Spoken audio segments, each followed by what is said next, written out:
Salam sejahtera untuk kita semua. Puji dan syukur atas nikmat Tuhan kita limpahkan sehingga kita masih diberikan kesehatan, sehat jasmani dan rohani. Amin.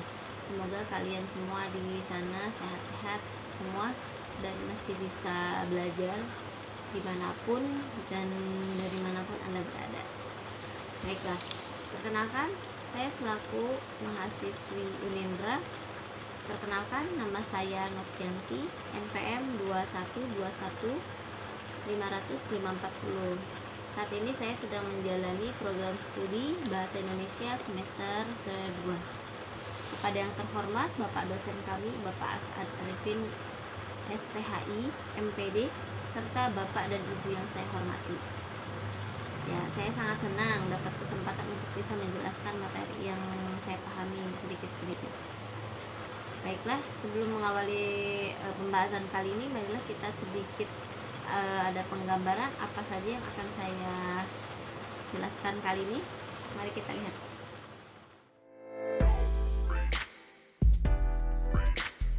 Nah, teman-teman, yuk, materi apa saja sih yang akan saya bahas nanti? Mari kita lihat sini ya. Oke, yang pertama saya akan bahas pengertian profesi guru. Yang kedua, hak dan kewajiban guru. Dan yang ketiga, 4 kompetensi guru. Lalu yang terakhir, luaran pembelajaran. Yang akan saya bahas di sini adalah learning to know, learning to do, learning to be, dan learning to live together. Sebelum kita membahas lebih lanjut apa itu profesi guru, marilah kita bahas dulu apa ini yang dinamakan dengan profesi ya. Jadi profesi itu bermacam-macam, ada yang berprofesi sebagai dokter, ada yang berprofesi sebagai polisi, dinas kesehatan, atau ada yang di dinas pendidikan yaitu guru atau dosen. Baiklah, sebelum kita membahas profesi guru dan tugas-tugasnya, sekarang saya akan membahas dulu yang disebut dengan profesi. Profesi dengan pekerjaan itu memiliki fungsi yang berbeda, karena profesi memiliki fungsi atau memiliki janji atau ikrar dalam pekerjaan tersebut ya. Profesi itu berasal dari bahasa Latin yang disebut profesio, yang mempunyai 2 pengertian, yaitu janji atau ikrar dan pekerjaan. Dalam arti sempit, profesi berarti kegiatan yang dijalankan berdasarkan keahlian tertentu dan sekaligus dituntut daripadanya pelaksanaan norma-norma sosial dengan baik. Dalam arti luas, profesi adalah kegiatan dari apa saja dan siapa saja untuk memperoleh nafkah yang dilakukan dengan suatu keahlian tertentu. Ya, jadi suatu profesi itu mengandung makna penyerahan dan pengabdian penuh pada suatu jenis pekerjaan yang mengimplikasikan tanggung jawab pada diri sendiri dan profesi. Ciri-ciri pokok profesi sebagai berikut. Pekerjaan itu memiliki fungsi dan signifikansi sosial karena diperlukan untuk pengabdian kepada masyarakat. Jadi profesi mutlak memerlukan pengakuan dari masyarakat. Yang kedua, menuntut keterampilan tertentu yang diperoleh lewat pendidikan dan latihan yang lama dan intensif, serta dilakukan dalam lembaga tertentu yang secara sosial dapat dipertanggungjawabkan. Selanjutnya, didukung oleh suatu disiplin ilmu, bukan sekedar common sense. Dan yang terakhir, ada kode etik yang menjadi pedoman perilaku anggotanya beserta sanksi yang jelas dan tegas terhadap pelanggar kode etik, dan sebagai konsekuensi layanan yang diberikan kepada masyarakat, maka anggota profesi memperoleh imbalan finansial atau material. Jadi berdasarkan pengertian dan ciri-ciri profesi tersebut, maka guru dapat dikategorikan sebagai profesi. Ya, jadi profesi guru pada saat ini ya masih merupakan sesuatu yang ideal bila dibandingkan dengan profesi pada bidang lain. Mengapa begitu? Karena bila profesi lain menjalankan tugasnya selalu dilandasi kemampuan dan keahlian yang ditunjang dengan konsep dan teori yang pasti. Ya, jadi maka profesi guru tidaklah demikian.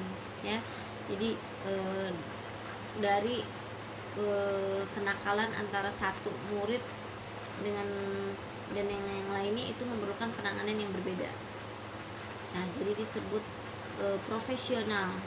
Ya, profesi itu akan menjadi profesional bila pekerjaan atau kegiatan yang dilakukan oleh seseorang dan menjadi sumber penghasilan kehidupan yang memerlukan keahlian, kemahiran, atau kecakapan yang memenuhi standar mutu atau nomor tertentu serta memerlukan pendidikan profesi.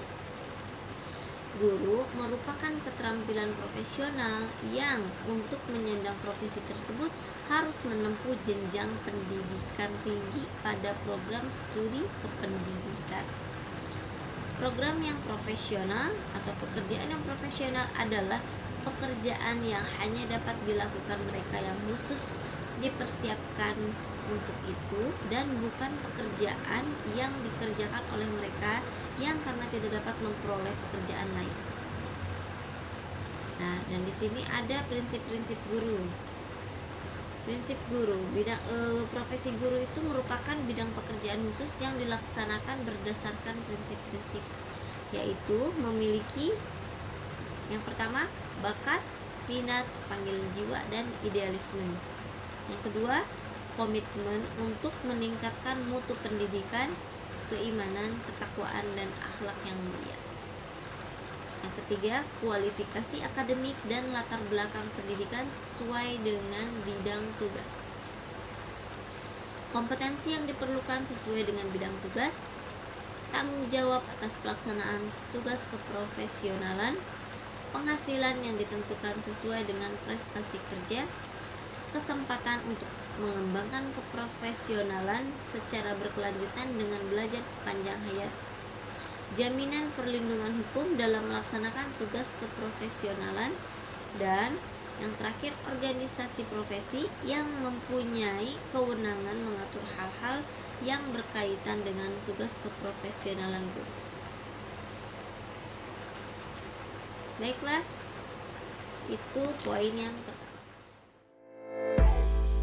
Saja sih hak guru ya. Yang pertama, mengacu pada Undang-Undang Nomor 30 Tahun 2003 mengenai Sistem Pendidikan Nasional, Pasal 40 Ayat 1, inilah sejumlah hak guru.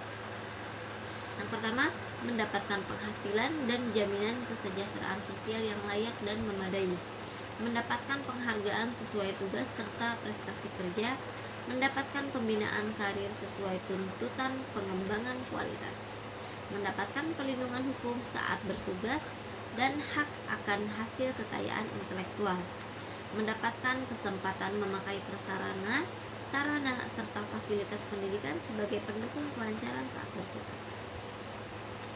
Lalu, mengacu pada Undang-Undang Nomor 14 Tahun 2005 mengenai guru dan dosen, Pasal 14 Ayat 1, inilah sejumlah hak guru. Yang pertama, mendapatkan penghasilan di atas kebutuhan minimum serta jaminan kesejahteraan sosial, mendapatkan promosi dan penghargaan sesuai tugas serta prestasi kerja, mendapatkan perlindungan saat bertugas serta hak akan hasil kekayaan intelektual, mendapatkan kesempatan untuk meningkatkan kompetensi, mendapatkan serta memanfaatkan sarana serta prasarana pembelajaran demi kelancaran profesi saat bertugas, mendapatkan rasa aman serta jaminan keselamatan saat bertugas, mempunyai kebebasan berserikat dalam organisasi profesi, mempunyai kesempatan berperan dalam menentukan kebijakan pendidikan, mendapatkan kesempatan berupa pengembangan dan peningkatan kualifikasi akademis serta kompetensi, dan yang terakhir, mendapatkan pelatihan serta pengembangan profesi dalam bidangnya. Undang-Undang Nomor 20 Tahun 2003 mengenai Sistem Pendidikan Nasional, Pasal 40 Ayat 2, inilah sejumlah kewajiban guru. Yang pertama, membuat suasana pendidikan bermakna, menyenangkan, kreatif, dinamis, dan membuka ruang dialog dengan murid. Yang kedua, berkomitmen secara profesional dalam peningkatan mutu pendidikan, menjadi teladan dan menjaga nama baik instansi, profesi, serta kedudukan sesuai kepercayaan yang telah diberikan padanya terkait profesi mengajar. Lalu, mengacu mengacu kepada Undang-Undang Nomor 14 Tahun 2005 mengenai guru dan dosen, pasal 20, inilah sejumlah kewajiban guru. Yang pertama, membuat rencana pendidikan, pembelajaran, melakukan proses pengajaran yang bermutu, serta melakukan penilaian hasil pembelajaran murid, melakukan peningkatan dan pengembangan kualifikasi akademis serta kompetensi secara berkelanjutan sesuai perkembangan iptek, ilmu pengetahuan dan teknologi dan informasi serta seni. Tidak melakukan diskriminatif terhadap murid berdasarkan jenis kelamin, suku, agama, ras, kondisi fisik, latar belakang keluarga, hingga status sosial ekonomi murid yang bersangkutan. Berpegang teguh pada peraturan dalam undang-undang, hukum, dan kode etik guru yang berlaku, serta nilai-nilai agama dan juga etika. Ikut berperan aktif dalam menjaga dan mempertahankan persatuan dan kesatuan bangsa. Kesimpulannya di sini, profesi guru atau dosen tidak hanya datang ke kelas mengajar dari buku lalu selesai sudah. Profesi pengajar yang berdedikasi harus dapat mendorong murid-muridnya untuk terus bersemangat dalam menggali ilmu. Ibarat orang tua di rumah, guru juga bertugas membimbing anak saat di sekolah. Ya, jadi dari sini kita bisa lihat bahwa antara hak dan kewajiban guru sudah seimbang. Sebelum menuntut guru untuk melaksanakan kewajibannya, jangan lupa untuk memenuhi hak mereka. Bila hak-hak para guru sudah terpenuhi, maka akan semakin mudah bagi mereka untuk menjalankan kewajibannya. Apabila merekalah peran utama dalam mendidik anak bangsa di sekolah maupun universitas. Dengan bimbingan yang tepat, murid akan menggunakan ilmu yang mereka dapat agar lebih bermanfaat. Tidak hanya untuk hidup mereka sendiri, tapi juga orang-orang di sekeliling mereka.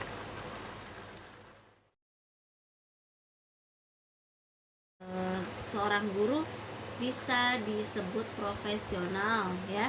Dari kata profesi tadi akan berubah menjadi profesional apabila guru tersebut sudah berusaha sebaik mungkin dan bisa melakukan kinerjanya dengan baik, ya. Dan di sini ada beberapa kompetensi, 4 kompetensi standar yang wajib dimiliki guru agar guru dapat mengajar dengan baik dan benar. Berikut penjelasannya. Yang pertama, ada kompetensi pedagogik, yaitu kompetensi ini merupakan kemampuan atau keterampilan guru dalam mengelola proses pembelajaran atau interaksi belajar mengajar dengan peserta didik. Dalam kompetensi ini terdapat 7 aspek yang wajib dikuasai, diantaranya yang pertama, karakteristik para peserta didik, teori belajar serta prinsip pembelajaran yang mendidik, pengembangan kurikulum, pembelajaran yang mendidik, pengembangan potensi para peserta didik, cara berkomunikasi, penilaian, dan evaluasi belajar. Selanjutnya, kompetensi kepribadian. Kompetensi berikutnya tentang kepribadian yang berkaitan dengan karakter guru dan wajib dimiliki agar menjadi teladan bagi para peserta didik. Selain itu, para guru juga harus mampu mendidik para muridnya agar membantu mereka memiliki kepribadian yang baik. Terdapat beberapa kepribadian yang harus guru miliki, di antara lain, yang pertama, kepribadian yang stabil, yaitu bertindak sesuai dengan norma sosial dan bangga menjadi guru. Kepribadian yang arif, menampilkan tindakan yang didasarkan pada kemanfaatan peserta didik, sekolah, dan masyarakat, dan menunjukkan keterbukaan dalam berpikir serta bertindak. Kepribadian yang berwibawa meliputi perilaku yang berpengaruh positif terhadap peserta didik dan memiliki perilaku yang disegani. Selanjutnya, berakhlak mulia meliputi bertindak sesuai dengan norma religius dan memiliki perilaku yang diteladani peserta didik. Selanjutnya ada kompetensi profesional, yaitu kompetensi ini harus dimiliki agar guru-guru dapat melakukan tugas-tugasnya dengan baik, dapat terselesaikan dengan baik dan benar. Yaitu yang pertama, menguasai materi pelajaran yang diampu, meliputi struktur pelajaran, konsep pelajaran, dan pola pikir keilmuan materi tersebut. Mampu mengembangkan materi pelajaran dengan kreatif sehingga bisa memberi pengetahuan reflektif demi mengembangkan keprofesionalan serta berkelanjutan. Mampu memanfaatkan teknologi informasi dan komunikasi TIK dalam proses pembelajaran serta pengembangan diri. Dan yang terakhir, ini ada kompetensi sosial, yaitu kompetensi atau kemampuan guru dalam berkomunikasi secara efektif dengan peserta didik, tenaga kependidikan, orang tua atau wali peserta didik, dan masyarakat sekitar. Kemampuan ini meliputi bertindak objektif, tidak diskriminatif berdasarkan jenis kelamin, agama, ras, kondisi fisik, latar belakang keluarga, dan status sosial keluarga. Berkomunikasi secara efektif, empatik, dan santun kepada sesama pendidik, tenaga kependidikan, orang tua atau wali peserta didik, dan masyarakat sekitar. Beradaptasi di tempat bertugas di seluruh wilayah Republik Indonesia yang memiliki keragaman sosial budaya. Berkomunikasi dengan lisan maupun tulisan. Judul yang keempat yang akan saya bahas kali ini adalah luaran pembelajaran atau pilar-pilar belajar yang dikemukakan oleh UNESCO. Yaitu yang pertama ada learning to know, yaitu berarti belajar untuk mengetahui, yaitu belajar untuk mencari tahu, ya.